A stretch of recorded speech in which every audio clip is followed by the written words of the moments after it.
საღამო მშვიდობისა, თქვენ უყურავთ ფოკუს, მე ნინო მაჭარაშვილი ვარ. საქართველოს ფაქტორი აღარ უნდა არსებობდეს დასავლეთსა და რუსეთს შორის წინააღმდეგობრივ საკითხთან ნუსხაში. ერთი წლის წინ ქართული ოცნება ხელისუფლებაში სწორედ ამ დაპირებით მოვიდა. პრემიერი ივანიშვილისგან ჩვენ არაერთხელ მოვისმინეთ დაპირება იმის შესახებ, რომ ის რუსეთთან ურთიერთობის დალაგება შეძლებდა. დღეს მთავრობა იძულებულია საერთაშორისო საზოგადოებისგან მეტი ჩართულობა მოითხოვოს. მცოცავი ოკუპაცია არც შეჩერდა და არც შენელდა. სოფელ დვანში, სადაც რუსის სამხედროები მავთულ ხართ ავლებენ, საოკუპაციო ხაზს მიღმა მოყვა ადგილობრივი მოსახლეობის საცხოვრებელი სახლები და მიწები. გაუგებრობა თუ სერიოზული პრობლემა, რატომ ვერ ლაგდება ურთიერთობები რუსეთთან, მიუხედავად საქართველოს სწორი დიპლომატიისა, როგორც ამას თავად მმართველი გუნდის წარმომადგენლები ამბობენ. ამ კითხვაზე პასუხის მოსმენა ჩვენ გვსურდა ხელისუფლებისგანაც, თუმცა გადაცემაში მონაწილეობაზე მათ სხვადასხვა მიზეზით კიდევ ერთხელ უარი თქვეს. გადაცემის მეორე ნაწილში საკუთარი სახლებიდან გაგდებული ადამიანების უფლებების შესახებ საქართველოს დემოკრატიული ინიციატივის თავმჯდომარეს გიორგი ტუღურს ვესაუბრებით. ფოკუსის სტუდიაში კი ჩვენი სტუმარი უშიშროების საბჭოს მდივანი გიგა ბოკერია იქნება. თუმცა მანამდე დღეს ტაბულად დვანში იმყოფებოდა. რა ხდება საოკუპაციო ხაზთან და რას ამბობენ ადგილობრივი მოსახლეები? ამის შესახებ ჟურნალისტი ია პატატიშვილი მოგვიყვება, რომელიც მათ თავად ესაუბრა. ია, გამარჯობა. გამარჯობა ნინო. ია, ჩვენ ვიცით, რომ ბიძინა ივანიშვილი დაპირებებს იძლეოდა იმასთან დაკავშირებით, რომ ის შეძლებდა ურთიერთობის დალაგებას რუსეთთან. ისიც ვიცით, რომ ბიძინა ივანიშვილი მალე თანამდებობას დატოვებს, როგორც ის თავად ამბობს. შენ ქონდა საშუალება თავად გენახა, რა ხდება საოკუპაციო ხაზთან და რას ამბობს მოსახლეობა. თუ შეგიძლია მოგვიყვე იქ არსებული მდგომარეობის შესახებ. ნინო, ამ დროისთვის სოფელ დვანში სიტუაცია დაძაბულია, საოკუპაციო ხაზს მიღმა ექცევა ადგილობრივ მოსახლეთა სახნავ-სათესი მიწები, ასევე ბაღვენახები და სამი სახლი. საოკუპაციო ხაზს მიღმა ასევე ხდება წყლის რეზერვუარი, რომელსაც მოსახლეობა სარწყავად იყენებდა. მავთულხლართები ასევე ჩაივლის სოფლის სკოლასთან და მშობლებს ეშინიათ საკუთარი შვილების სკოლებში გაშვების. მოსახლეობა ანგრევს სახლებს, ასევე ჩეხავს ხეებს, რათა შეშად მაინც გამოიყენოს, ასევე კრებს მკვახე ბოსტნეულსა და ხილს შინაური ცხოველების გამოსაკვებად. მოსახლეობა ადეკვატურ რეაგირებასა და დახმარებას ელის ხელისუფლებისგან და განსაკუთრებით ნაწყენი არის რეინტეგრაციის მინისტრზე პაატა ზაქარეიშვილზე, რომელმაც თქვა, რომ საზღვარი არ გადმოწეულა. მოსახლეობა მინისტრს ეუბნება, რომ მინისტრი იყურება მრუდე სარკეში და რეალობისგან მოწყვეტილია.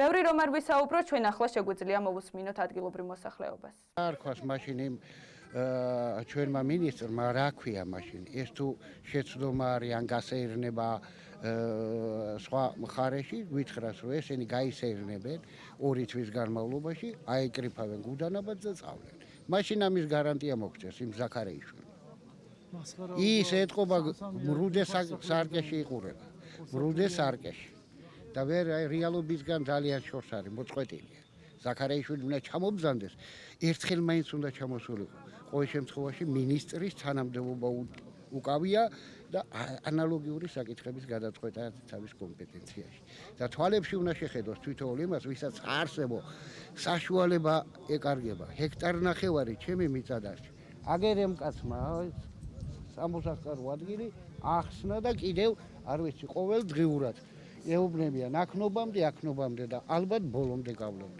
როდემდე რასაც ამბობენ არაფერი არ საზღვრები არ გადმოდის უაკეთავო და მე მგონი მაგათ უფრო კარგად წოდნია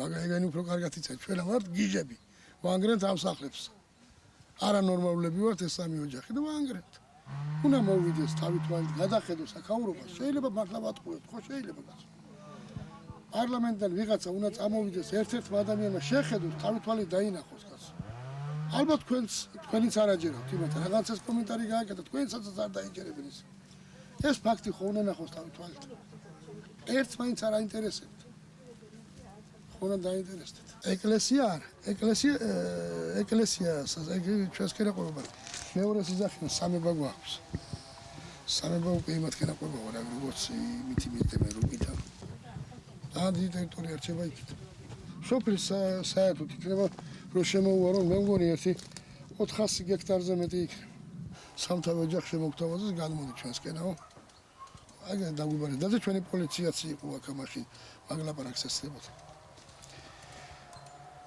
სულ ყველაფერს ხელს შეგიწყობთო ჩვენი მოქალაქეობა მიიღე და იცხოვრეთ ჩვენთან უზრუნველყოფილები იქებით ყველაფრით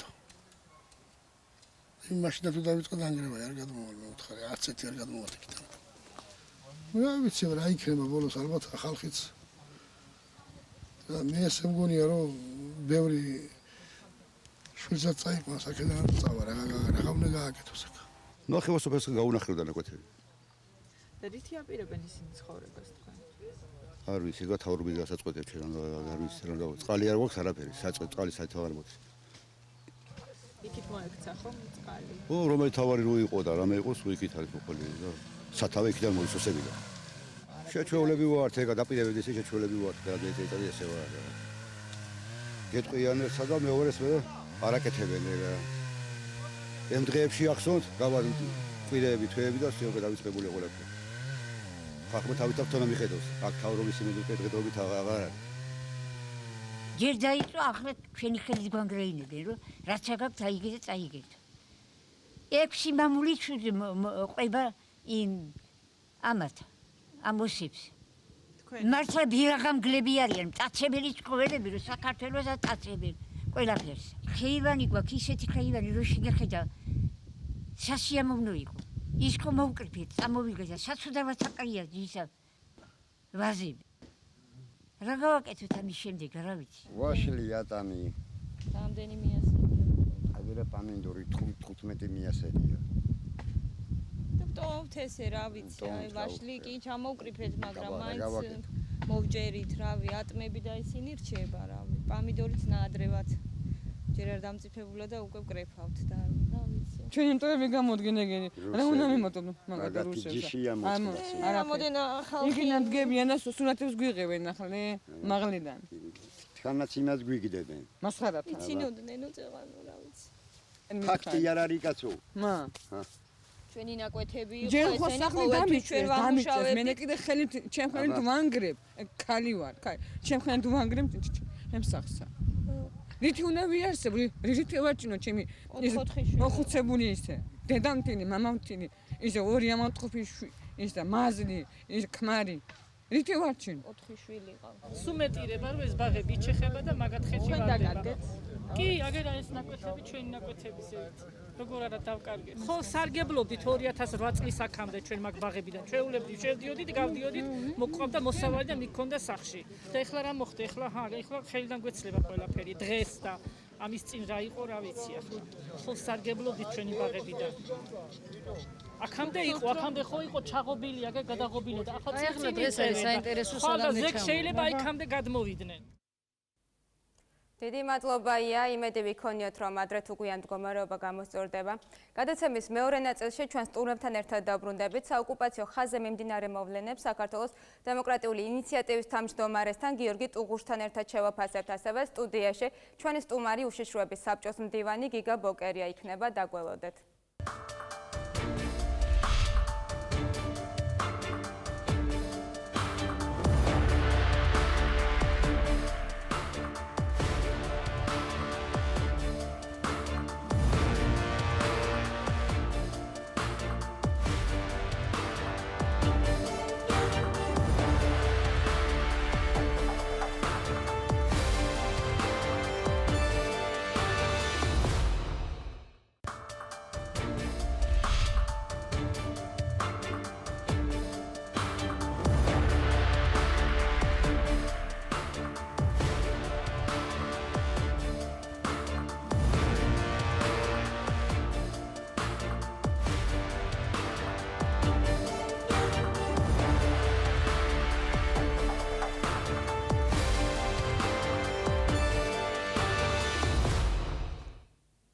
ბრუნდებით პირდაპირ ეთერში საოკუპაციო ხაზზე მიმდინარე მოვლენებსა და საქართველო-რუსეთის ურთიერთობებზე უშიშროების საბჭოს მდივანთან გიგა ბოკერიასთან ერთად ვისაუბრებთ. ბატონო გიგა, მოგესალმებით პირველ რიგში, მადლობა მობრძანებისთვის. მანამდე კი საქართველოს დემოკრატიული ინიციატივის ხელმძღვანელი გიორგი ტუღუში ჩაგვერთვება. ბატონო გიორგი, მოგესალმებით. გამარჯობათ. ბატონო გიორგი, პირველ რიგში თქვენი შეფასება როგორია საოკუპაციო ხაზთან განვითარებული მოვლენების შესახებ, რატომ გააქტიურდა რუსეთი? პირველ რიგში რა თქმა უნდა აღინიშნოს, რომ მთლიანად ეს პროცესი არის შემაშფოთებელი და ძალიან მძიმეა, ვთქვათ, ჩემთვის როგორც მოქალაქისთვის და წარმომიდგენია ასევე რაზგზნობენ ის ადამიანები, რომელნიც არიან, როგორც ჩანს, აბსოლუტურად დაუცველები და უსუსური მთლიან პროცესის მიმართ. და ასევე შემაშფოთებელია ისიც, რომ რეალურად ხელისუფლება ვერ ახორციელებს ვერანაირ ეფექტურ ღონისძიებებს იმისთვის, რომ რაიმე სახით მოხდეს ამ პროცესის შეჩერება.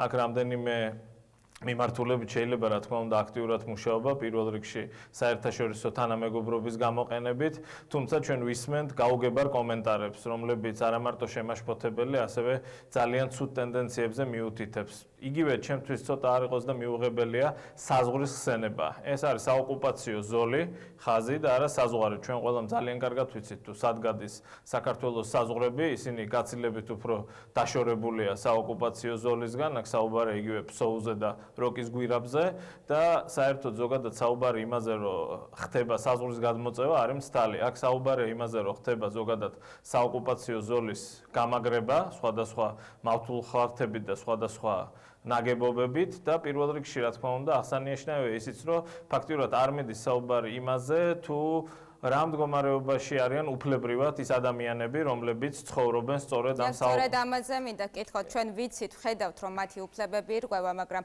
უფრო კონკრეტულად სამართლებრივ ჭრილში რომ განვიხილოთ, კონკრეტულად რა უფლებები ირღვევა? ზოგადად რა თქმა უნდა, მთელი ეს ქმედებები არის აბსოლუტურად წინააღმდეგობაში ნებისმიერ საერთაშორისო ნორმებთან, ასევე იმ მრავლობით რეზოლუციებთან და დადგენილებებთან, რომლებიც მიღებულია ზოგადად საქართველოსთან მიმართებაში, მე გულისხმობ ოკუპირებულ ტერიტორიებს.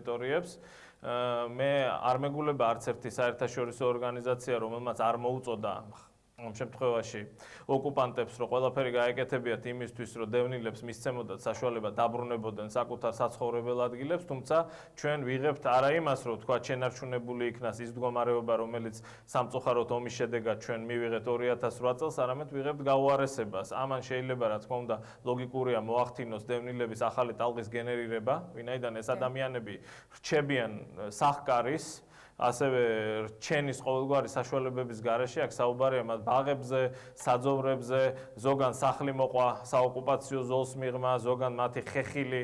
ჩვენ მოვისმინეთ შემაშფოთებელი ინფორმაცია იგივე ადგილობრივი მოსახლეობისგან, სადაც მათ არ იციან უკვე როგორ ირჩინონ თავი. ეს რა თქმა უნდა ლოგიკურად მოახდენს ამ ადამიანების იძულებით გადაადგილებას და სამწუხაროდ საქართველოს კიდევ შეემატება ისეთი ადამიანები, რომლებიც იძულებული არიან სწორედ ამ პროცესის გამო დატოვონ საცხოვრებელი ადგილი. რა თქმა უნდა, ჩვენ ის უნდა გავითვალისწინოთ, რომ ამ ბუფერულ ზონაში, ეგრეთ წოდებულში, ყოველთვის იყო პრობლემები, იყო ვთქვათ, არაერთი ფაქტი, როდესაც გაიტაცეს ვთქვათ საქართველოს მოქალაქეები. ბატონო გიორგი, ახალი ხელისუფლება ამბობს, რომ წინა ხელისუფლების მემკვიდრეობაა, თქვენ მაშინ სახალხო დამცველი ბრძანდებოდით, მაშინ რა მდგომარეობა იყო იგივე საოკუპაციო ხაზთან ცხოვრები ადამიანებისთვის? ახლა ალოგიკურია ისაუბრო იმაზე, რომ პრობლემები არ არსებობდა. იყო ცალკეული ფაქტები, ვთქვათ, ნაწილი მოსახლეობის, ვთქვათ, რამდენიმე ადამიანი იყო გატაცებული მახსოვს, დაკავებული, იყო საუბარი იმაზე, რომ ისინი გადავიდნენ, ვთქვათ, გადაკვეთეს საოკუპაციო ზოლი, ვთქვათ, შეშაჭრიდნენ, იყო ისიც, რომ ვთქვათ, ისინი სარგებლობდნენ იქ საძოვრით და მოხდა მათი დაკავება. თუმცა ეს მერე იყო, რა თქმა უნდა, თემა განხილვის, თუ როგორ გათავისუფლებულიყვნენ ეს პირები და არაერთი მექანიზმი იქნა ამოქმედებული იმისთვის, რომ ეს ადამიანები დაბრუნებულიყვნენ სახლში. თუმცა ჩვენ ყველამ უნდა ვაღიაროთ ის, რომ ყველა იმ ადამიანს, ვთქვათ, მათ შორის მათაც, ვისაც დღეს თქვენი ჟურნალისტი ესაუბრა, არ ქონდათ შეზღუდული გადაადგილების თავისუფლება იმ ტერიტორიაზე და ისინი სარგებლობდნენ როგორც საკუთარი კარმიდამოთი, ასევე ზოგადად მათ არ ქონდათ იმის პრობლემა, რომ საკუთარ სახლში შესულიყვნენ. დღეს ჩვენ ვხედავთ სიტუაციას, როდესაც ისინი კრიფავენ დარჩენილ ხეხილს, შლიან სახლს, რომელიც მოექცა იმ ტერიტორიაზე და მე არ ვიცი, არ მეგულება არც ერთი საღათ მოაზროვნე ადამიანი, რომელიც ამას რაიმე სახით გამართლებას მოუპოვებს. ერთი ამას შეხედო, რა თქმა უნდა, პოლიტიკურ ჭრილში და მეორეა უშუალოდ უფლებრივი კუთხით, როდესაც ამ ადამიანთა ქონებრივი უფლებები გაითელა ფეხქვეშ აბსოლუტურად და მოხდა მათი ქონების ხელყოფა დანაშაულებრივი გზით. რა მნიშვნელობა აქვს იქ მავთულხლართი გავა, ბეტონის ღობე თუ რაიმე სხვა ნაგებობა, ფაქტია რომ ეს ადამიანები ფაქტურად რჩებიან საკუთარი ქონების გარეშე. მე კიდე მიკვირს რომ ისინი ესე დამშვიდებულად საუბრობენ ამაზე და ეგუებიან ამ სიტუაციას. თუმცა როგორც ჩანს მათ სხვა გამოსავალი არავინ არ დაუტოვა, იმიტომ რომ როდესაც იგივე ხელისუფლებისგან ისმენ იმას რომ ეს ნორმალური პროცესია, ვთქვა და კი შემაშფოთებელია, მაგრამ ეს გამოიწვია რაღაც დატოვებულმა წარსულმა ქმედებებმა ეს საერთოდ გაუგებარია ჩემთვის და კიდევ ერთხელ ვიმეორებ, ჩემთვის ის გაუგებარია ეს ადამიანები რატო არიან დარჩენილი მარტო, ესე უპატრონოდ და რატო ხდება ზოგადად შეგუება ამ სიტუაციის მიმართ, როდესაც არაერთი საქართველოს მოქალაქის უფლებები გათელილია ფეხქვეშ. დიახ, ბატონო გიორგი, იგივე პატა ზაქარაიშვილი დღემდე არ ჩასულა ამ სოფელში დვანში, ის ამბობს, რომ ეს იქნებოდა პოპულისტური ნაბიჯი მისი მხრიდან. დღის წესრიგში არ დგას საერთოდ პრემიერის ჩასვლა. ეს რამდენად ადეკვატურია თქვენი შეფასებით არსებული მდგომარეობის? რა თქმა უნდა, ეხლა ეს ადეკვატურად ვერ ჩაითვლება, იმიტომ რომ მე არ მგონია ქვეყანას დღესდღეობით ამაზე დიდი პრობლემა ედგეს, რომელსაც ჩვენს ვხედავთ სწორედ აი ამ საოკუპაციო ზოლის მიდამოებში მდებარე სოფლებში. ეს არის ალბათ ერთ-ერთი ბოლო დროის ყველაზე მძიმე მოვლენა ომის შემდეგ, რომელიც ჩვენი თვალით დავინახეთ. იქიდან გამომდინარე, რომ ჩვენს მოქალაქეებს ტოვებენ ფაქტიურად ყოველგვარი ქონების გარეშე და გარდა ამისა მე დარწმუნებული ვარ, რომ მათ მოუწევთ რაღაც ეტაპზე დატოვონ ეს ტერიტორია, იმიტომ რომ მათ არ ექნებათ იქ საშუალება ელემენტარულად თავი ირჩინონ. დიახ, ბატონო გიორგი, მეორეს მხრივ ხელისუფლების წარმომადგენლები ხშირად ამბობენ, რომ ისინი მაქსიმუმს აკეთებენ, რათა ამ ადამიანებს დაეხმარონ. თუ შეგიძლიათ გითხრათ თქვენი მოსაზრება, უფრო კონკრეტულად რა შეიძლება გააკეთოს აი ამ ადამიანებისთვის ხელისუფლება? პირველ რიგში რა თქმა უნდა ამ ადამიანებს რაც ჭირდებათ ეს არის ყურადღება და არა განცხადებები სხვადასხვა ტიპის და ადგილზე მათ ჭირდებათ დახმარება. თუნდაც იმის გათვალისწინებით რომ უკვე ფაქტიურად ამ ადამიანებს წაართვეს ქონება და იქ ნაწილს კიდევ რამდენიმე დღეში აღარ ექნება წვდომა ვთქვათ საკუთარ სახკარზე და კარმიდამოზე ეს ერთ-ერთი თემაა რომელიც აქტიურად უნდა განიხილოს ხელისუფლებამ თუ როგორ დაეხმაროს ამ ადამიანებს. მეორე რაც მთავარია ყველა ბერკეტი უნდა იქნას გამოყენებული იმისთვის რომ საერთაშორისო თანამეგობრობის ჩარევით მოხდეს ამ პროცესის შეჩერება. თუმცა სამწუხაროდ მე ქმედით ნაბიჯები ჯერ ვერ დავინახე. საუბარია იმაზე რომ იყო რაღაც შეხვედრები, საპროტესტო ნოტები, თუმცა რეალურად ეს არ არის საკმარისი. ჩვენ ძალიან კარგად ვიცით კრიზისულ ვითარებაში როგორ უნდა მოქმედებდეს ხელისუფლება. მით უმეტეს მაშინ, როდესაც ხდება საოკუპაციო ზოლის გადმოწევა და საკუთარი მოქალაქეების იგივე, ასე ვთქვათ, იზულება მათი, რომ ისინი განიდევნონ ამ ტერიტორიიდან. დიდი მადლობა ბატონო გიორგი. სანამ მეორე სტუმართან გადავალ, ტაბულამ საოკუპაციო ხაზზე განვითარებულ მოვლენებსა და რუსეთ-საქართველოს ურთიერთობაზე აზრი დღეს მოსახლეობასაც კითხა და შეგვიძლია ვნახოთ, რას ფიქრობენ გამოკითხულები. ამჩნევთ რა პროგრესი რუსეთთან ურთიერთობაში? თანდათან გამოჩნდება. ყოველ შემთხვევაში გაუარესებას ვერ ვხედავ. რაც გააფუჭა წინა ხელისუფლებამ, ესენი ერთბაშად ვერ გააკეთებენ. არანაირი დარს უნდა შეიმჩნეოდეს. ვერაფერს ვერ ვამჩნევ ჯორჯერობით. ოდნავ შეიძლება რა ვიცი, დიდად არა. უარყოფით ის გარდა არაფერი რა. რაღაცა ურთიერთობა მე მგონი ცოტა დათვა. მოსახლეობას შორის ალბათ უფრო გაჩნდა მეტი განწყობა რუსების მიმართ კეთილი. რატომ გაჩნდა არ ვიცი, მაგრამ არის ეს მოსახლეობაში. პროგრესია, რეგრესია საშინელი, რას ლაპარაკობ? კი. მე მგონია რა. რა მიმართულებით? ურთიერთობა მე მგონი დაიწყო ურთიერთო ერთმანეთთან დიალოგი დაიწყო. პრემიერმა გაუგებრობა უწოდა ამ ავტოფართების გავლენას. დანაშაულია. დანაშაული რა გაუგებრობა ოკუპაცია და პრემიერ მოდის სისულელი აბსოლუტური. ანტიკართული მოქმედება თუ ამას გაუგებრობას ეძახით. პრემიერი იქნება თუ ნებისმიერი მოქალაქე. რუსები შეგნებულად აკეთებენ მგონია ყველაფერს, რასაც აკეთებდნენ და ერთი წამით არაპირებენ მე მგონი უკან დახევა და ეხლა როგორ უნდა მოექცეს ჩვენი მთავრობა ეგ არ ვიცი. რუსეთი შეგნებულად აქცევს, რა თქმა უნდა. გაუგებრობა იქ არაფერი არ არის. ეგრე უნდა და ესე გააკეთებს. რაც უნდა იმას აკეთებს. ალბათ შეგნებულად აკეთებენ, მაგრამ რაღაც სხვა საკითხებში პროგრესს მაინც ვხედავ. გაუგებრობა ნამდვილად არ იქნება. ალბათ შეგნებულად. რუსები შეგნებულად აკეთებენ, რა თქმა უნდა. რუსებიდან ვერ დაარქმევს ახალს ამას რა არის, მაგრამ ეს ხალხი ისეთია, რომ მოსალოდნელი მათგან კანონზომიერი არაფერი არ არის და რაც არის ის ყოველ შემთხვევაში თვითონვე დაინახავენ ამ ყველაფრის უაზრობას და მე პირადად მჯერა რომ გაუმჯობესდება ჩვენ შორის ურთიერთობა. ფიქრობ რომ უნდა მივიღოთ, იმიტომ რომ ოლიმპიადა მაინც მშვიდობის წვედივით არის. უნდა მიიღოს მონაწილეობა აუცილებლად. სპორტსმენები არაფერში ვარში არ არიან პოლიტიკასთან. მე მგონი არ უნდა მივიღოთ. არა. არავითარ შემთხვევაში.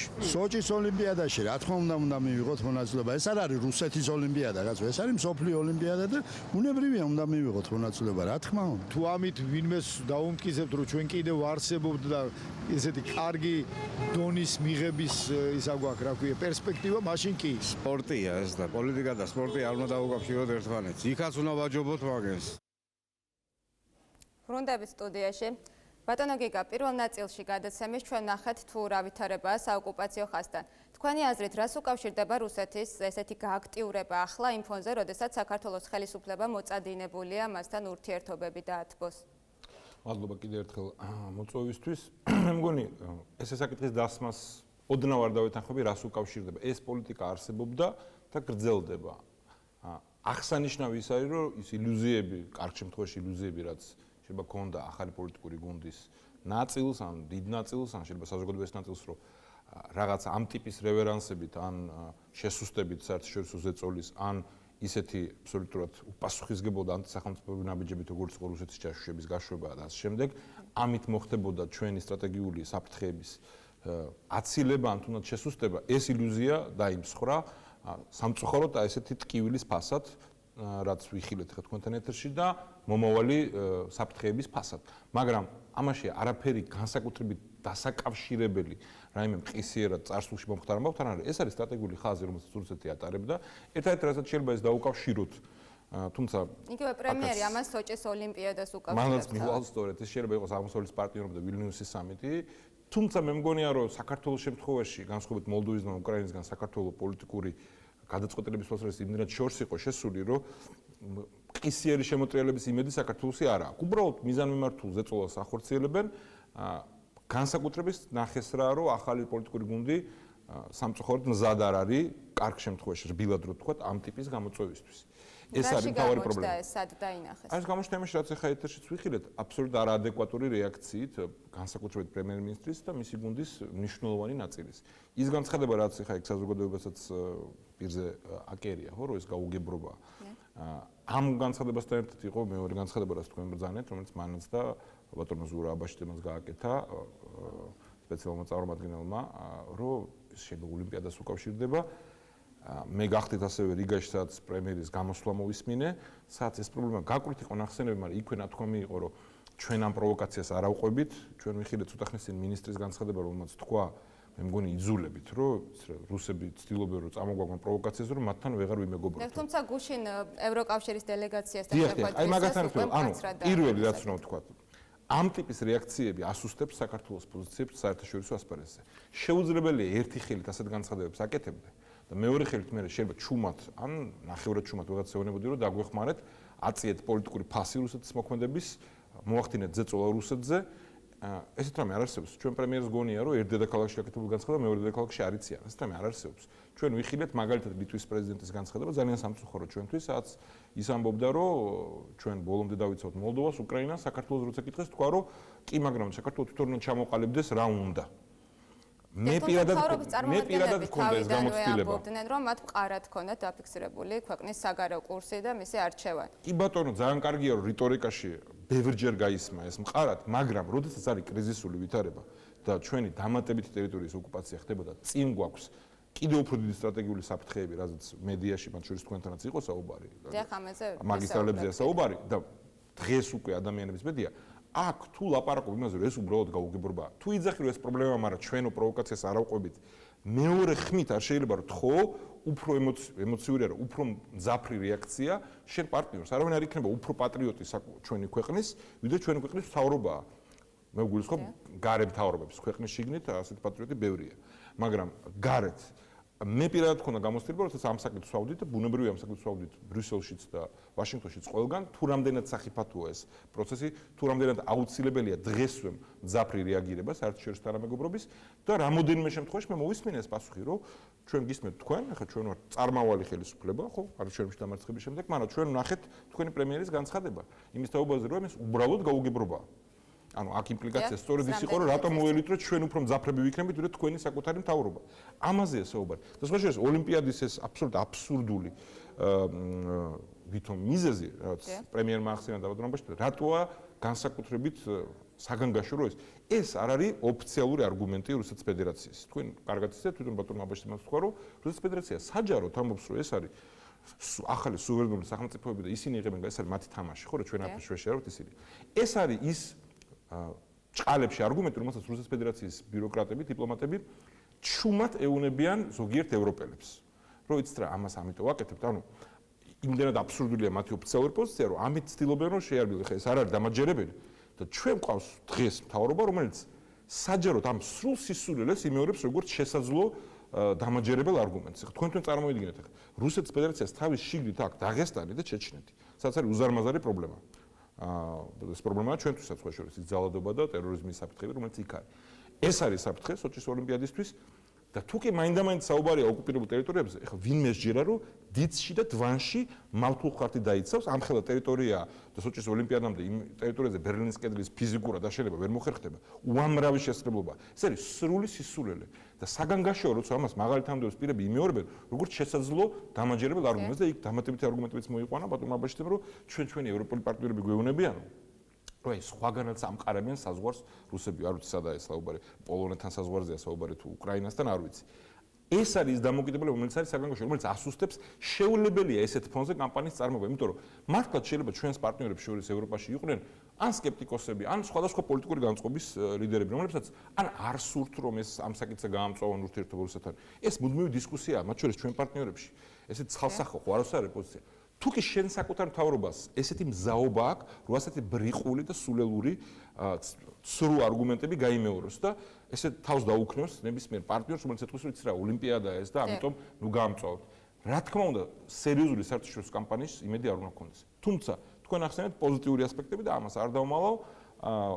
თვითონ პოლიტიკური და უსაფრთხოების კომიტეტის ვიზიტი პირის ეს არის დადებით მოვლენა, საგარეო საქმეთა სამინისტროს უნდა უთხრათ, რომ ეს არის წარმატებული ლობირების და ამ სიტყვის კარგი გაგებით ლობირების შედეგი, რომ ამ ტიპის პოლიტიკური ვიზიტი არის კომპონენტი ამ საერთაშორისო კამპანიის ჩვენი მხრიდანაც, პირადად ჩემი მხრიდანაც ამ ეს საკითხი იქნა დასმული ყველგან, სადაც ამის შესაძლებლობა იყო. არსებობს სხვა საერთაშორისო ინსტრუმენტების გამოყენების შესაძლებლობა. დიახ, ამაზე კიდევ ვისაუბრებთ, მანამდე მინდა გკითხოთ.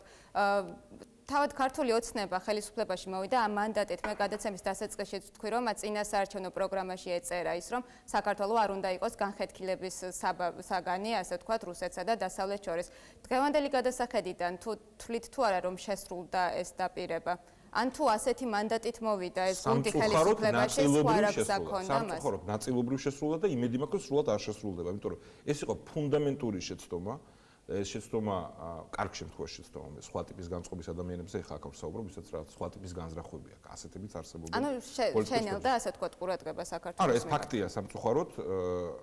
ეს ყოველთვის პრობლემატური იყო, ყოველთვის ქვეყანამ უნდა იბრძოლოს იმისთვის, რომ დარჩეს ჩვენი მასშტაბების ქვეყანამ და იმ პოლიტიკური კონjunქტურაში, რომელიც არის და თუ კი შენ არ იბრძვი ამისთვის და თუ კი იმეორებ, კიდევ ერთხელ მეორებ, იმ სკეპტიკოსების მოსაზრებას, რომელსაც უბრალოდ უნდა რომ თავის ტკივილი თავიდან მოიშოროს, რა თქმა უნდა ეს ასუსტებს ჩვენ პოზიციას. იყო წინამდებობრივი გზავნილები, ჩვენ ნახეთ სტრასბურგში გამოსვლა პრემიერ-მინისტრით, სადაც მან სწორი აქცენტი გააკეთა გამოსვლის დასაწყისში, თქვა რომ ჩვენმა მცდელობამ რუსეთთან ურთიერთობის დალაგების არ მოგატყუოთ, რომ პრობლემები გადაწყვეტილი არ არის. მაგრამ ამ ბრძოლაში, იმ კონjunქტურაში, რომელიც არის საერთაშორისო ასპარეზზე, ერთი ან ორი კარგი განცხადება არ არის საკმარისი. მუდმივი კარგი გაგებით თავის ტკივილი უნდა იყო და კონცეფცია ახალი ხელისუფლების იყო სრულიად საპირისპირო ამისი.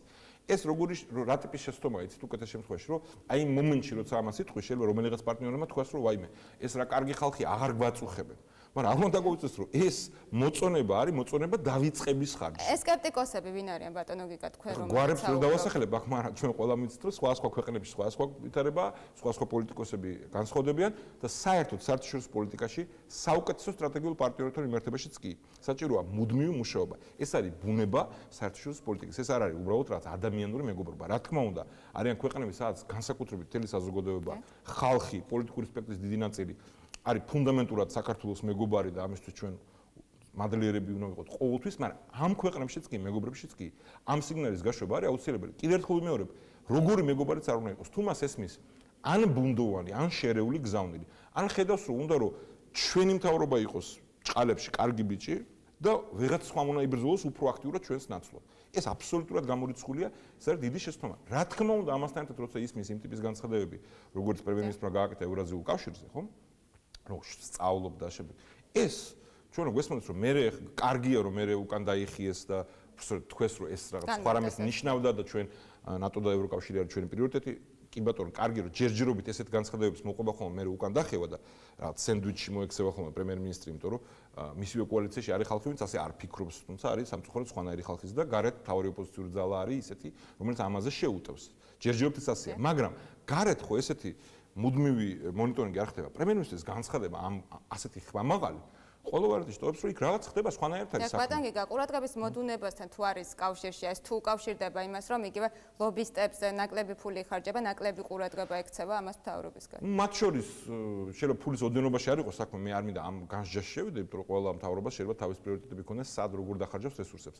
ეს არის საერთო პოლიტიკური გზავნილის და ამ პოლიტიკური გზავნილიდან პოლიტიკური გადაწყვეტილებიდან გამომდინარე მობილიზების საკითხი. როცა არ ახარა მობილიზებული, ახსენეს რომ სხვა საერთაშორისო ინსტრუმენტებიც არსებობდა და მინდა დავასახელო რამდენიმე, ეს არის ევროსასამართლო, ეს არის ეს არც ერთი ეს ინსტრუმენტი გარანტიას არ იძლევა, მაგრამ ყველა ეს ინსტრუმენტი ზრდის ფასს რუსეთისთვის, რაც უნდა იყოს ჩვენი ამოცანა, რაც ყოველთვის იყო ჩვენი ამოცანა და მართალი გზანდებით თქვენ დასყიში ჩემს წინა რესპონდენტს ბატონ ტუღუში კითხეთ, რომ ხელისუფლებამ დოს რომ ადრეც იყო ეს პრობლემებიო. რა თქმა უნდა იყო.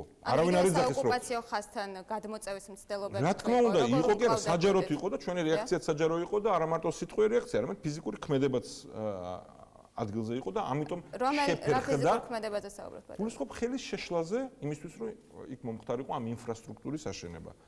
მე არ ვიცი რომ ესეც იყო გარანტია, მაგრამ ყველა მეთოდი 2008 წლის შემდგომ იცი ყველაზე აქტიურად დაიწყო 2011 წელს. 2008 წელს ხო პირველი ნიშნები განცხადებები დასავლეთ ფრონტზეც ოკუპაციის ანუ თვლით რომ დღეს ფიზიკური წინააღმდეგობის გაწევაც შედეგს მოყავს? არა, მინდა რომ აქ ძალიან მკაფიობი იყო, მე ავსაუბრობ საომარ მოქმედებებზე, მე ავსაუბრობ იმაზე რომ ომი უნდა გამოეცხადებინა ახალ საქართველოს ხელისუფლებას, მაგრამ ყველა შესაძლო მოქმედება, როდესაც თუნდაც ადგილობრივი მოსახლეობა ღამით არ მიცემს შესაძლებლობას რომ სანამ მართლმხდართა გაკეთება იმას სჭირდება ბოძის ჩარჩობა. ბოძის ისე დეტალებში შევიდეთ. სად თელ ტერიტორიაზე არ დგანან შეერაღებულები ყველგან. არ დგანან ყველგან და ჩვენ ყავდნენ ეს პატრიოტები, რომელიც ამას ხელს უშლიდნენ. მე მგონი განათელია, რასაც ვსაუბრობ. დიახ, შოთა უტიაშვილი ამბობდა ჩვენთან რომ აძრობდნენ, ასე ვთქვათ, ღამე ჩარჯობენ ბოძებს. კი, რაღაც რისკები არსებობს, როდესაც ამას აკეთებ, მაგრამ აბა რისკების გარეშე მაშინ ეს არჩევანი რომელიც ეს არის გულხელ დაკრეფილი უბრალოდ განცხადებების კეთება, უტრირებას ვახდენ, რა თქმა უნდა. ეს არის კომბინაცია ყველა ფაქტორის. თუ საკუთარი ხელისუფლება არ ახდენს იმ სიგნალის გაშვებას, რომ ეს არის კრიზისი და რომ ამას მოყვება დიდი პოლიტიკური ფასი რუსეთისთვის და ამისთვის ყველაფერს არ აკეთებს. თუ პრემიერ-მინისტრი იძახის, რომ ეს ცუდია, მაგრამ ჩვენ ამ პროვოკაციას არ ვაყვებით, მე ხება ვახდენ შემოკლებულ ციტირებას, მაგალითად რიგაში, დიდ ტრიბუნაზე პრემიერ-მინისტრის გამოსვლის, ხო, სადაც იყო რამოდენიმე პრემიერ-მინისტრი ევროკავშირის ქვეყნის და ჩვენი მეგობრები მათ შორის. ამ ტონალობით და ამ განწყობით, რა თქმა უნდა, რუსეთის ფედერაცია მინიმალური დანაკარგებით ან ყოველგვარი დანაკარგების გარეშე გააგრძელებს ოკუპაციას და შეუქმნეს საფრთხეს საქართველოს მომავალშიც ამ მიმართულებით. მე იმედი მაქვს, რომ ეს ისტორია მაინც აღმოჩნდება მართული გუნდის რაღაც დამატებითი ნაწილისთვის თვალის ახელის შესაძლებლობა და ეს სისულელე რომ თქვენ კი გვიტევთ, მაგრამ ჩვენ ყველაფერს ვიზოთ რომ ჩვენ მაინც ვიმეგობროთ, ეს სისულელე მეტი აღარ გაისმება საქართველოს პოლიტიკურ დებატებში. თავად რუსეთს რატომ აწყობს საკუთარი ინტერესებიდანვე გამომდინარე ასეთი აგრესიული ქმედებები, ტაქტიკურად ასე ვთქვათ, მას შეუძლია გამოიყენოს სხვა გზით ის რომ საქართველოს ხელისუფლება მის დამი შედარებით ლოიალურია. არა, მოდით ესე ვთქვათ, ჯერჯერობით საქართველოში ყველა განზრახვის მიუხედავად და იმ ძალიან საგანგაშო რამოდენიმე განცხადების მიუხედავად პრემიერ-მინისტრმა გააკეთა დეკლარირებული პოლიტიკური კონსენსუსი, რომ ჩვენ მივდივართ ევროკავშირისკენ, ნატოსკენ, ვილნიუსი არის წინ. საქართველოში ჯერჯერობით რიტორიკულად პოლიტიკური კონიუნქტურა ისეთია, რომ გარდა ღიად პროპორციონალური ძალებისა, როგორც ბურჯანაძეა და შემდეგ მთავარი პოლიტიკური ძალები ცდილობენ ხომ ოპოზიციური ძალა არის ღიად ნამდვილად პროდასალური და ხელისუფლებაში არის კომბინაცია ფაქტორების, რომ ეს არის კონსენსუსი დასავლეთისკენ სვლა. ანუ საქართველოს შემოტრიალება ჯერ როგორც ქვეყნის და ნება საზოგადოების ჯერ არ მომხდარა. ამიტომ ეს ამოცანა რუსეთს ჯერ ბოლომდე მიღწეული არ აქვს ნამდვილად და მე იმედი მაქვს რომ ვერც მიაღწევს. ეს ერთი. მეორე, უნდა გვახსოვდეს რომ რუსეთის ფედერაციისთვის ამ ეტაპზე ისტორიის სამწუხაროდ, სანამ ეს პოლიტიკური კლასია, სანამ პუტინია, იმ შემთხვევაშიც კი, როცა ქვეყნებმა, მისმა მეზობელმა ქვეყნებმა გადადგეს ნაბიჯები, რომელიც მათთვის სტრატეგიულად მნიშვნელოვანი იყო. ნატოსთან მიმართებაში და მე მგონი თქვენს გისაუბრეთ ამაზე არაერთხელ უკრაინის მაგალითი, ცოტა უფრო ადრე მოლდოვის. ისინი აგრძელებენ წნეხს ყველა შესაძლო მეთოდით, რომ მათ სახელმწიფოებრიობა დაასუსტონ, აიძულონ კიდევ უფრო მეტ დათმობაზე წაიყვანონ, იმიტომ რომ ჩვენ უნდა გვახსოვდეს, რომ ნატოც და ევროკავშირიც ეს არ არის მთავარი და არ არის ფუნდამენტური პრობლემა. ფუნდამენტური პრობლემაა სახელმწიფოებრიობა ამ ქვეყნების, რომელსაც რუსეთი ვერ ეგუება და ფუნდამენტური პრობლემაა, რომ მათ ხედვა რუსეთის პოლიტიკური ელიტის ესეთია, რომ თუ მათ არ იდომინირეს ამ ქვეყნებში, თუ ამ ქვეყნებში ისინი არ წყვეტენ მთავრობაში ვინ იქნება, თუ ეს ქვეყნები არ არიან იმ ჭაობის ნაწილი, რაც არის პოსტსაბჭოთა რუსეთი. მაშინ რუსეთი სუსტდება და ეს არის რუსეთის დოქტრინა.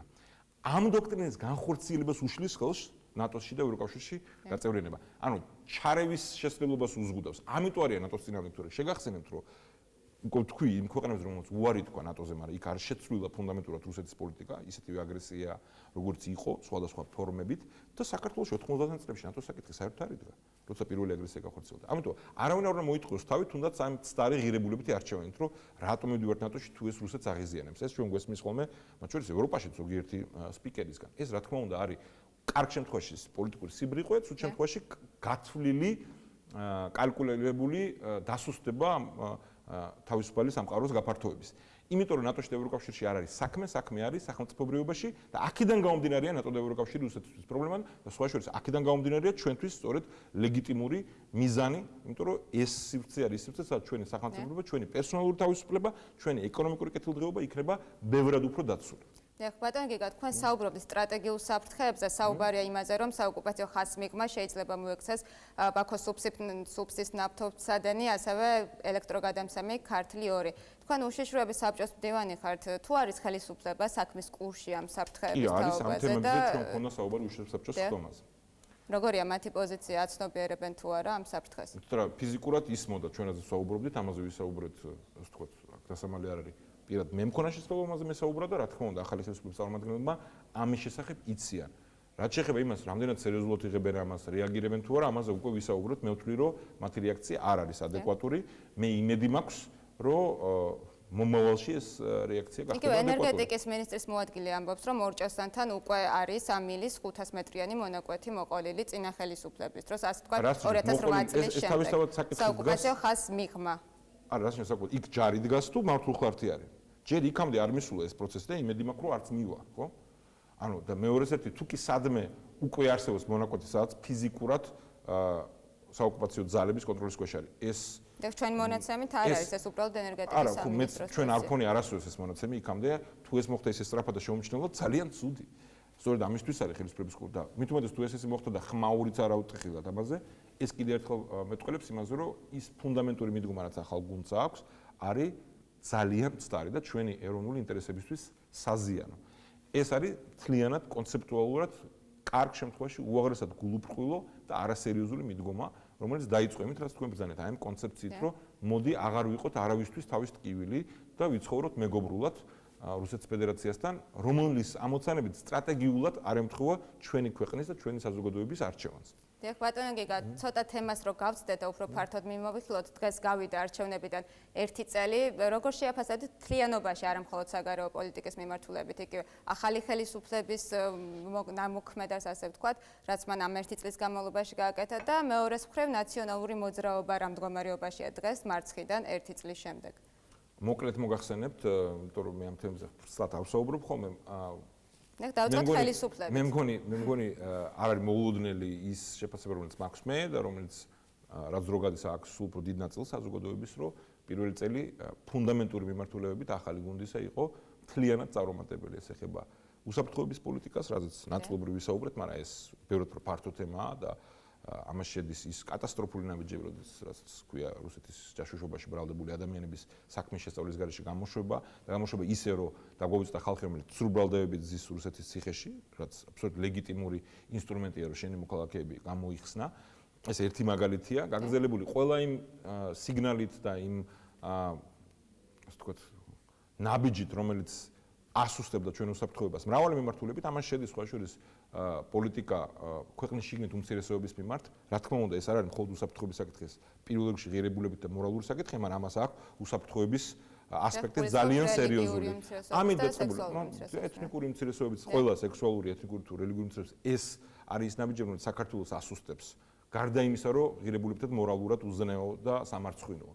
და ჩვენი თანამოქალაქეების უფლებებს არღვევს. ეს ასუსტებს საქართველოს უსაფრთხოების თვალსაზრისით. და ეკონომიკა, რა თქმა უნდა, ხა დღეს იყო დებატები ამ თემაზე, ვისაც ქონა შესაძლებლობა რომ ეყურებინა, ამ დებატების დროსაც თვალნათელი იყო კომპეტენციაში განსხვავება, მაგრამ ყველაზე მძიმეა რომ შეიძლება დებატები სუსტი ყავდეს პოლიტიკური კონცეს, არ არის პრობლემა. თავარი არის რეალური ვითარება არის ვექტორი ეკონომიკური სტაგნაციისკენ, რისი შემოტრიალებაც ადვილი არ იქნება. მთავრობა ამბობს, რომ ახლა იწყება რეალურად ეკონომიკური აღმავლობა, იგივე საინვესტიციო ფონდზე საუბრობენ ისინი, მთავრობის მიერ რომ ეს შექმნილი ოფშორშია ფონდები, ან თუნდაც დაფუძნებული. რამოდენიმე მდიდარი ადამიანის მიერ გაკეთებული დეკლარაციები, რომ შველოდეს ეკონომიკას, ეკონომიკა არის ყველა ადამიანის განწყობა იმაზე, რა ხდება ქვეყანაში და ინვესტორების.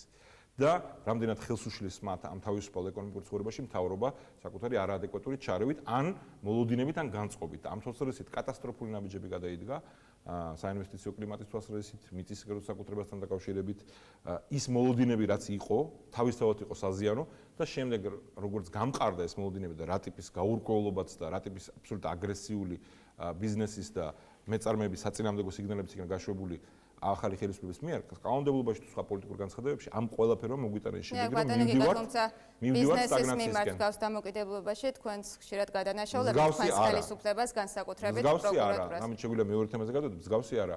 ის კრიტიკა, რომელიც ნაწილობრივ ლეგიტიმური იყო, შეეხებოდა კაცრ ადმინისტრირებას საგადასახადო საკითხების, ან იმ შემთხვევების, როდესაც ხელისუფლება საუბარი არაფორმალურ დატერორებაზე, ბიზნესს და ასე შემდეგ საუბრობ. მე ვთვლი, რომ რეკეტზე და არაფორმალურ დატერორებაზე, როგორც ინსტიტუციონალურ პრობლემაზე საუბარი არის, ან გაზვიადებული, ან უსაფუძვლო, მაგრამ საგადასახადო ადმინისტრირებისას, ან დავისას სახელმწიფოსთან ადმინისტრირებისას ეს პრობლემა მართლაც არსებობდა, მაგრამ ფაქტი მდგომარეობს იმაში, რომ მთელი ამ წლების განმავლობაში ყველა ამ შეცდომის გაზვიადებული თუ გაუზვიადებელი კრიტიკის მიუხედავად, ომის და მსოფლიო ეკონომიკური კრიზისის მიუხედავად, საქართველოს მოახერხა გაგრძელება ეკონომიკის ზრდის, მიუხედავად დიდი უმუშევრობისა და კვლავ მაინც დიდი სიღარიბისა, იმ სასტარტო პოზიციასთან შედარებით, სადაც საქართველოს იყო 2003 წელს ნახტომებით წინსვლა, რა თქმა უნდა, ეს არ იყო საკმარისმიერი, ფაქტი იყო ეს ყველაფერი ყველასთვის, ხალხს უნდა ყოველთვის მეტი და ეს სწორიც არის, მაგრამ საქართველოს 10 წლის წინ და საქართველოს 2012 წელს ეს იყო აბსოლუტურად ორი განსხვავებული რამე. და ჩვენ ვხედავთ, რომ ამის შემდეგ რაც მოვიდა ახალი გუნდი დემოკრატიული არჩევნების შედეგად, ყველა ამ ლოზუნგის ფონზე, მათ შორის იყო, რომ გაანთავისუფლეს წრეხისგან ბიზნესი, რომ თურმე აქვთ ხედვა, რომ ეხმარებიან ბიზნესს რუსეთთან დაალაგეს ურთიერთობა და აღარ არის დაძაბულობა, ამის მიუხედავად ჩვენ ვხედავთ კაფიო ვექტორს დაბლა. ბატონო, ამ ყველაფერზე როგორ შეიძლება იმოქმედოს ბიძინა ივანიშვილის გადაწყვეტილებამ, რომ პოლიტიკიდან წავიდეს? ზოგადად ამაზე რას ფიქრობთ? რა თქმა უნდა, იმიტომ რომ თქვენ ალბათ შეამჩნიეთ ეხლა და საერთოდ ჩემი დამოკიდებულება ბატონ ივანიშვილის პოლიტიკის და მისი პოლიტიკური ფიგურის მიმართ, მაგრამ მან მოიგო არჩევნები და არჩევნებში გამარჯვება ნიშნავს მანდატს, რომელიც მისცა ხალხმა და ამ ხალხმა მანდატი მისცა ამ პოლიტიკურ გუნდს, ამ ლიდერის გამო ძირითადად. კარგია თუ ცუდი ეს ასე იყო. მან შექმნა აბსოლუტურად არაადეკვატური მოლოდინები, რომელიც მომდინარეობდა მისი პერსონალური სიმდიდრისგან და გასცა უამრავი დაპირება. და მას აქვს დემოკრატიული მანდატი. ეხლა მისი მხრიდან ჭრილში გადასვლა, წასვლა და დატოვება პოლიტიკური თოჯინების, ეს არის ძალიან მძიმე დარტყმა დემოკრატიისთვის, იმიტომ რომ დემოკრატიის პირობებში ის, ვინცაც რეალური ძალაუფლება აქვს, უნდა ჩანდეს და უნდა იყოს ანგარიშვალდებული ეს ერთი. და ეს არის ძალიან დიდი რისკი ეკონომიკისთვის და უსაფრთხოებისთვის, რომ ეს ტოვებს უკეთეს შემთხვევაში გაურკვევლობას ნებისმიერი ადგილობრივი თუ გარე ინვესტორისთვის. იმიტომ რომ შეუძლებელია საქართველოს არ არის ქვეყანა, სადაც შეიძლება ასე თუნდაც საშუალოვადიანად ეფექტური მართვინები შეძლოს. გარდა იმისა, რომ ეს არასწორია დემოკრატიული თვალსაზრისით, ეს არის შეუძლებელი სტაბილურობის შენარჩუნება ასეთ პირობებში. და ეს ესმის ყველა საღამოაზროვნე ადამიანს, ხო, შორის პოლიტიკაში გაურკვევლოსაც კი, რომ ადამიანი ვინც აერჩიეს, ვისაც აქვს მანდატი, ის რომ მიდის და რაც გაურკვეველი ვითარება რჩება, ეს არის დიდი პრობლემა. იგივე ბოლო კვლევებიდანაც გამოჩნდა, რომ საზოგადოების დიდი უმრავლესობა უარყოფდა და აფასებს მის ამ удавოდ გადაწყვეტილებას. და იქ მე მგონი იყო კომენტარები ვიღაცების, რომ იცი ეს ნიშნავს, რომ მოწონთ ბიზნეს პოლიტიკა და ამიტომ ამას კი არ აქვს მნიშვნელობა. ამას არანაირი მნიშვნელობა არ აქვს. დაუშვათ, რომ მართლაც ამ 70 თუ 71%-დან უმრავლესობა ისეთია, ვინც ამ ეტაპზე ჯერჯერობით რახან ერთ წელიწადი არ გასულა და ჯერ კიდევ ნორმალურია, რომ თაფლობისთვის ბოლო პერიოდი იყოს ამორჩევლების ნაწილთან ახალი ხელისუფლების, ჯერ კიდევ მოწონთ და არ უნდათ. ეს არ ასუსტებს ნეგატიურ მხარეს ამ ნაბიჯისას. იმიტომ რომ კიდევ ხომ ვინც აირჩიეს, იმ თქულა კი არ არის, ირჩევა 4 წლით პარლამენტი თუ არ არის საპარლამენტო კრიზისი და ახალი არჩევნები, მაშინ უნდა იყოს იგივე მთავრობა და ხელისუფლებაში უნდა იყოს მხოლოდ ის ხალხი და იმ მანდატით, რომელიც მათ მისცა ამ მრჩეველმა. ბატონ ივანიშვილს, რა თქმა უნდა, აი ამ საკითხში მას გონიერებას ვერ წავართმევ, ესმის რომ ბუნებრივია ეს მოლოდინაც მან შექმნა 1%-ითაც უხეშად რო თქვა, ვერ შესრულდება. მან მე მგონი ნახა რომ საერთოდ ამ თვალსაზრისით ძალიან ღრმა პრობლემებია და ზოგადად მისი კომფორტი როგორც ყველა რუსეთის 90 წლების გამოვლილი ოლიგარქის არის ის რომ უნდა იყოს შილში არავინ არ უნდა შეაწახოს, არავინ არ უნდა მოთხოვოს ფული თუ რაღაც გადახდა და უნდა იყოს სხვები ვინც მე მარიონეტებივით შეიძლება შეიცვალონ და მას ექნება რეალური ბერკეტები როგორც ყველაზე მდიდარ ადამიანს რომელიც აკონტროლებს პოლიტიკურ სპექტრს მედიის მნიშვნელოვან ნაწილს და ეკონომიკის მნიშვნელოვან ნაწილს ეს რა თქმა უნდა პირველ რიგში საფრთხეა დემოკრატიისთვის და სწორედ ამიტომ სურს მას მთავარი ოპოზიციური ძალის განადგურება ან მაქსიმალურად დასუსტება და ამტოზიან ციხეში პოლიტიკური ფიგურები როგორც არის გეო მდივანი, ნაციონალური მოძრაობის ვანო მერაბიშვილი და ამ შემდეგ ეს არის მისი ამოცანა, მაგრამ გარდა დემოკრატიისთვის საფრთხისა ეს არის საფრთხე უსაფრთხოებისთვის ჩვენი ქვეყნის და ეკონომიკისთვის, იმიტომ რომ ეფექტურად მართვა ეხლა არ შეუძლია და ამ აბსოლუტურად არალეგიტიმურ მოდელში ეს კიდევ უფრო გართულდება. ყველა შემთხვევაში კიდევ უფრო გართულდება. დიახ, არ მინდა რომ ეს შეკითხვაც უპასუხო დარჩეს ნაციონალურ მოძრაობაზეც კითხეთ. მის მდგომარეობაში როგორ შეაფასებდით და ზოგადად არჩევნებისგან რა მოლოდინები გაქვთ მე ვთვლი რომ თავისთავად 9 წლიანი მართლობის შემდეგ რომელიც ყოველთვის ნებისმიერ ფუნდამენტურად თავისუფალ საზოგადოებაში ხალხის დაღლას იწვევს, რაც ჩვენ შემთხვევაშიც მოხდა. ამას დამატებული ის ძიმე პოლიტიკური ფასი ზოგ შემთხვევაში, რაც პრეზიდენტმაც ისაუბრა თავის გამოსვლაში გაეროში, რაც მოყვა რეფორმებს და ზოგიერთი ფუნდამენტური შეცდომა, რომელიც ძალიან დამსახურებულად წინ დახვდა ჩემს პოლიტიკურ გუნდს არჩევნებზე, ამ ყველაფერს დამატებული ის აბსოლუტურად ღიად პოლიტიკური რეპრესიები, როგორც დაჭერების და სისხლისმღვრელი დევნის ისე ფიზიკური ძალადობის თვალსაზრისით, აი ამ ყველაფრის გათვალისწინებით ნაციონალური მოძრაობა არის კარგ ფორმაში. ამ კონტექსტის გათვალისწინებით ესაც ჩვენა როგორც იმ ძალიან ჯანმრთელმა პროცესმა, პრაიმერიზე ერქვა და რასაც პრაიმერიზე ერქვა და ამასაც ჩვენებს თუნდაც ის კვლევები, რომ ეს არის ძირითადი პოლიტიკური ძალა, რჩება ასეთად ყველა აი ამ ობიექტური თუ სუბიექტური ფაქტორის გათვალისწინებით და ამიტომ მას ყავს ძალიან ძლიერი კანდიდატი საარჩევნო დავით ბაქრაძე და ყველა უახლესმა ლეგიტიმურმა კვლევამ აჩვენა, რომ მეორე ტურის ალბათობა არის ძალიან დიდი. დიახ, კარგად ბატონო გიგა. სურვებ წარმატებას, რა თქმა უნდა. დიდი მადლობა. მადლობთ სტუმრობისათვის. ფოკუსი ამით დასრულებულია. მე კი შეგახსენებთ, რომ ხვალ ბიძინა ივანიშვილი მართავს შეხვედრას მედია საშუალებების ხელმძღვანელებთან. ტაბულა სამწუხაროდ არც ამჟამად დაპატიჟეს. ხვალ დილით პრემიერის ბიზნეს ცენტრთან ტაბულას ხელმძღვანელობა და ჟურნალისტები გავმართავთ ბრიფინგს დილის 10 საათზე მედიასთან სელექციური დამოკიდებულების შესახებ. მე ხვალამდე გემშვიდობებით, გმადლობთ ყურადღებისთვის.